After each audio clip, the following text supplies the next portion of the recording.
Hello, as you may know, we are studying space in landscapes. The first thing you want to do for your collage is we need to glue down our horizon line. Now, we learned that the horizon line is the line that splits the earth from the sky. So before we make our earth and sky, we want to make sure that our name and our class code is on the back. And right in the middle of our paper, we're going to put a line of glue. Make sure your paper is vertical, not horizontal. You're going to take your liquid glue and only unscrew the orange part of the cap. Make sure that white stays tight. We don't want glue dumping everywhere. Unscrew it so that you see a space here. You should be able to maybe hear your glue breathing. That's how you know it'll work. Tip it upside down and let the glue fall down to the tip before you try and squeeze.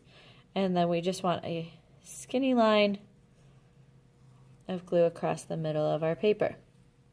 Sometimes we might have to squeeze a little harder. Glue gets stuck sometimes. So we just want a line. Try not to get any huge clumpy puddles like that. And when you're all done with your glue, twist the cap so that the space is shut so your glue doesn't dry out. I'm just going to spread this a little bit because it got a little too clumpy. All right, and then you're going to take your string and lay it down in the glue line that you just made. Now you have a horizon line. Next, you're going to start gluing down the ground first. We're going to glue down our foreground before we glue down our background. We're going to start by using a texture pad to spice up our plain scrap papers. So you're going to take a piece of green scrap because we're creating the ground, the grass first, and you're going to put it on top of the texture pad. You need to hold it super still and choose a color of crayons. Don't let it move around or this won't work. But if you rub your crayon on the paper at an angle, try not to go straight up and down, but at an angle, you should start getting some nice texture lines on your scrap paper. This will make it look much more interesting when we glue down the pieces for our collage in the grassy area. You can also do this when we move on to the yellow sky as well. All right, so I have some texture on my page. Then I'm going to rip it up into pieces that remind me of grass. Make them small, but not too small that they're hard to glue. So this size is pretty good, a little bit bigger than my thumb.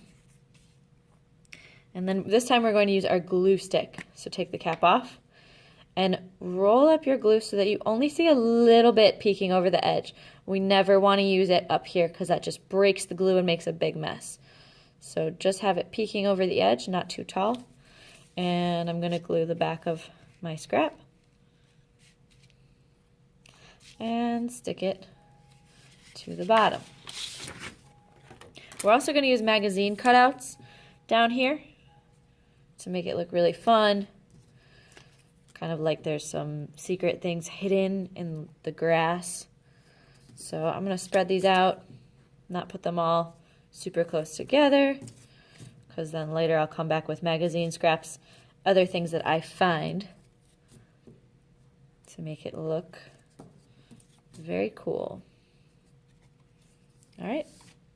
That is about all you need. You could glue on some different shades of green, and you're done for day one.